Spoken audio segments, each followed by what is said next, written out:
Back onto it today again, and what we'll be doing this time round is we will be finishing off the back of the floor section that we started.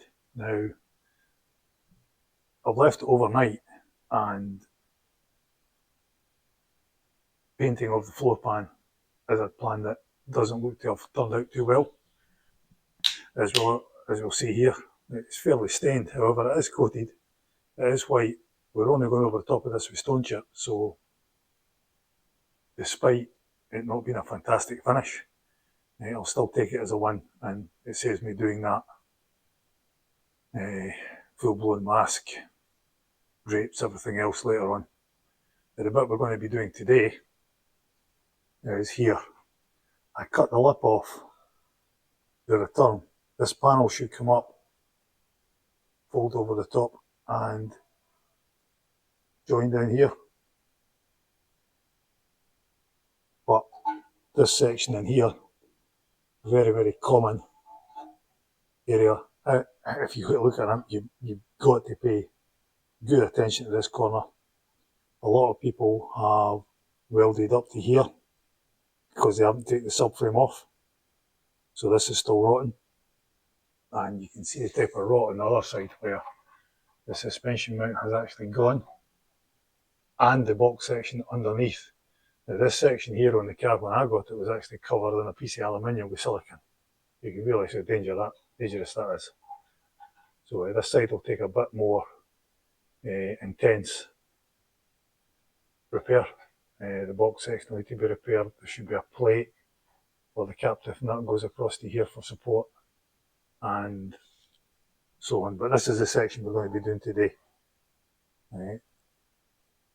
Malcolm used to actually sell reinforced sections for here at one time. Don't know if he still does them, but the panel's not too bad to make. So we'll make this panel today. Perhaps you can see it, we're getting it in. And of course, the skirt that it joins onto is pretty much gone. So we're not going to waste a lot of time trying to get round about this. I'm actually just going to cut right into it and cut this out just now, all the way up to give us access, because we already know where the return flange is. And when we put this back on, it's only going to be a few plug wells down here to reattach it. But this is gone, and effectively the pitting doesn't stop until we get up to here.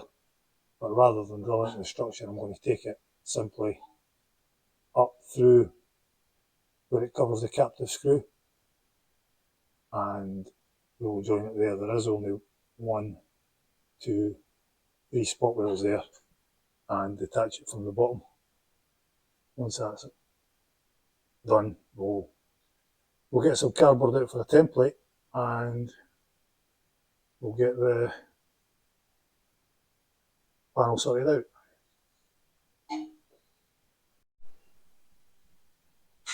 Right, that's the area cut out, ground back, and we just give that a little coating on the inside, which is actually Gulf paint, not actually Gulf primer. We will give it a coating with something else, and then it will get some cavity wax in it, but that's actually a straight to metal coating. And this is the section that came out. Now, the curb is easy enough to do, but we'll need to take a cardboard template because we'll be using another tool to form the fold around here. So, some measurements time. Here it's only 120. But deeper, we have nearly 130. Now, assuming that we want 10mm this side and 10mm this side for the fold, we're up at 150. So let's cut a sheet at 160 wide by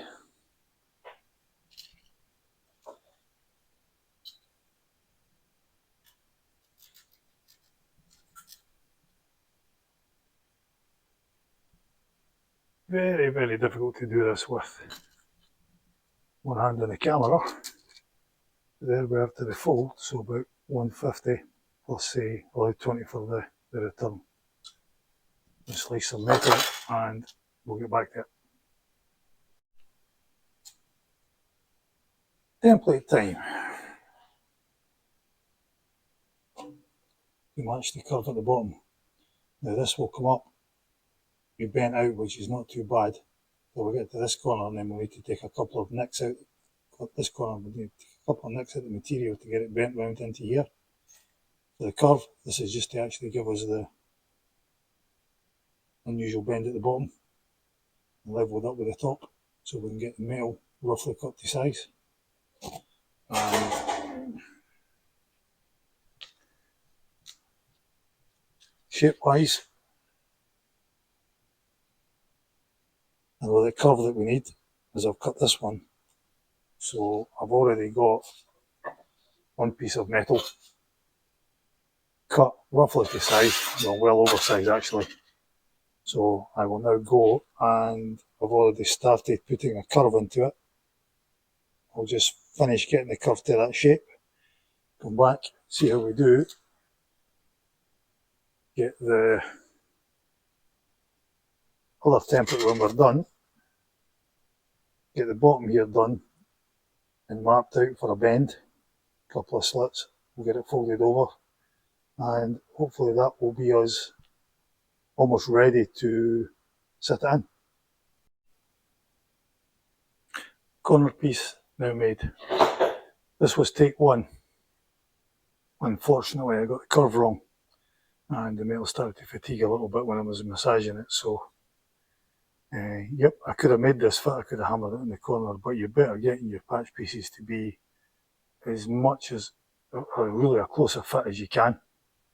It's really not worth battering things into the corners once it's on the car. So that gets discarded. The piece I have in here now, nice fit. What we see up here, I've folded over the bottom edge a little bit too close this way. That way I can tap it down nice to the curve, nice and tight before I plug weld it. And I've already punched the holes and the return to match it, so I just need to clean this panel up and then we can coat it and get it in. Well, that's a wrap for the day. But a coating, that's the piece in. I didn't see much point in you see me welding it in. This is the type of job that you already know how to weld by the time you tackle that. The lip that I took away down here has been patched in, folded over and stitched all the way down. Same in here, and we have the return here to cut to size. We're going to make a new section for in here. It's going to need a little bit of fettling. It's not ending exactly where it was, but still we're in a good place. When we go to the other side, however, I'm not looking forward to that at all. This is much worse off and very weak, and I'm very, very worried about the state of the metal in here. I might actually run a couple of beads of weld up just to see if it's going to give me any grief, even though you can get the shiny bits. Sometimes this metal here can be so fatigued, trying to attach to it is a nightmare. In which case you're better actually just pulling it out, putting some new metal in. Otherwise it'll bite you in the backside years down the road. Okay, maybe not in your ownership, you're not too fussed. So there we have it. That's floor, back crossmember section in. Time to do the other side another day. Well, that's a shutdown, but just one more thing before I go. This today, between the coatings and the fumes and the bits of seam sealer and everything else that's come out of this today, has been an absolute lifesaver. Air fed mask, must have, absolutely must have. So if you see one, I don't know which, this particular one's been really, really good to me, and I bought it from a brand name that I trust. I'm quite sure there's many other ones available, but certainly today I can actually see in the workshop the actual carnage just from cutting. And that was clean before I started, as was the mask. So highly recommended.